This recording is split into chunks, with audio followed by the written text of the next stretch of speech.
Mitten by Jan Brett. Well, it's adapted and illustrated by her because it is a Ukrainian folk tale. So that's a story told by folks, handed down from people to people to people. And she took a version and made it in a book. And she dedicated her story to Sylvia, Kyle, Ruth, Ann Johnson, Rebecca, Lim, and Tad Beagley.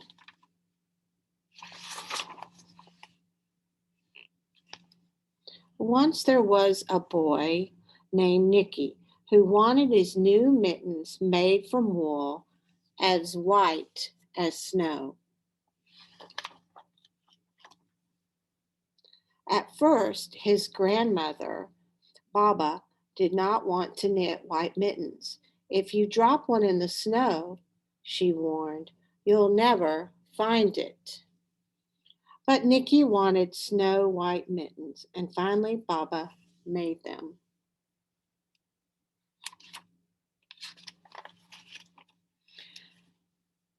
After she finished, she said, when you come home, first I will look to see if you are safe and sound, but then I will look to see if you have your new snow white mittens.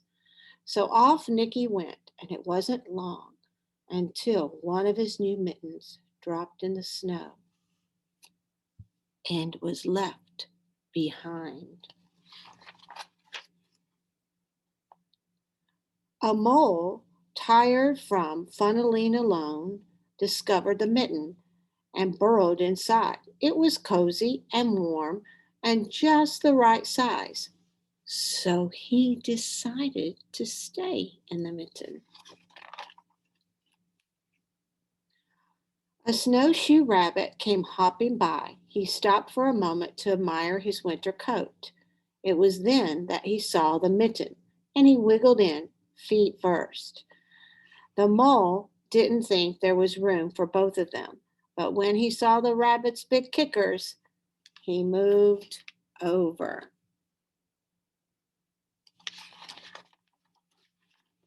Next, a hedgehog came snuffling along, having spent the day looking under wet leaves for things to eat.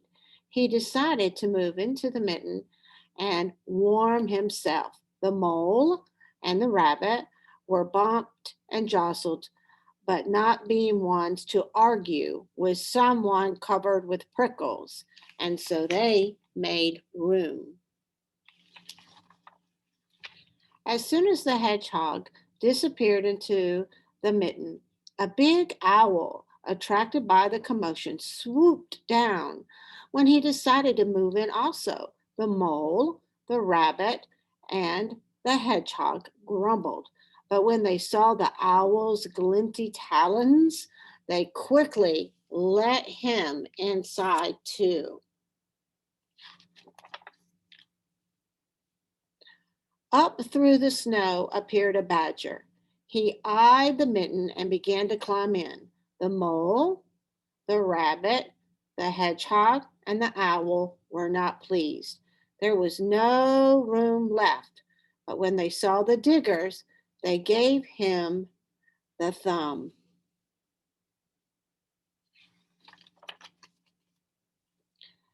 It started snowing, but the animals were snug in the mitten. A waft of warm air and warm steam rose, and a fox trotting by stopped to investigate. Just the sight of the cozy mitten made him feel drowsy. The fox poked his muzzle in.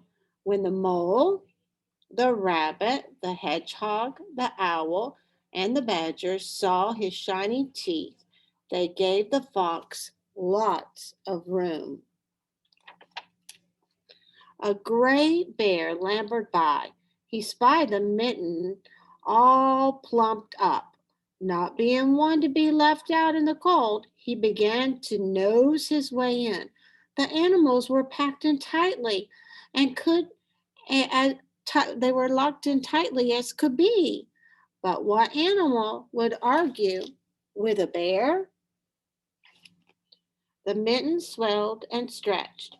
It was pulled and bulged to many times its size, but Baba's good knitting held fast.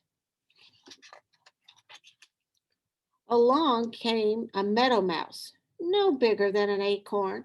She wriggled into the one space left and made herself comfortable on top of the great big bear's nose.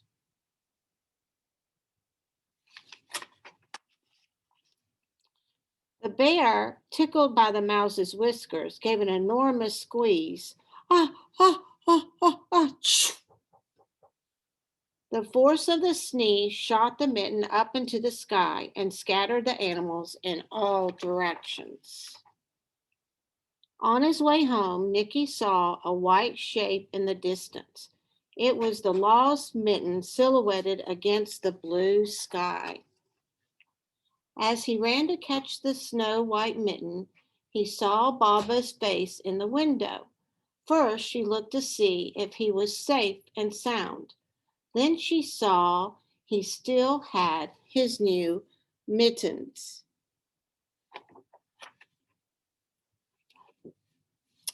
The end.